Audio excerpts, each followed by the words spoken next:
د تیر جمهوریت د اشرف غني لومړی مرستیال امرالله صالح ایران پر ملي قوت متکی دی، نو ځکه یې پر اسرائیل برید وکړ.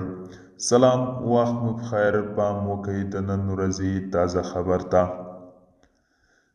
تیر جمهوری حکومت کې د اشرف غني لومړی مرستیال امرالله صالح ویلي، په داسې حال کې چې اوس مهال د نړۍ یو هیواد د اسرائیل پر وړاندې جرأت نشي کولی، خو ایران ورباندې توغندي ورتوغولي.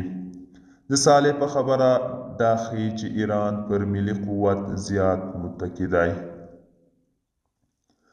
نوموړي زیاته کړې ایران د ټولو دښمنانو تبلیغات ناسم ثابت کړل.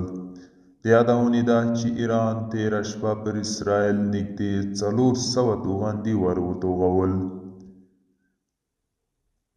د ایران دغه برید ګڼ غبرګونونه راپارولي دي. دوستانو، دا و د نن ورځې چمتو کلی خبر. تر بیا هم په الله سپارم. ښې چارې، ښه وخت.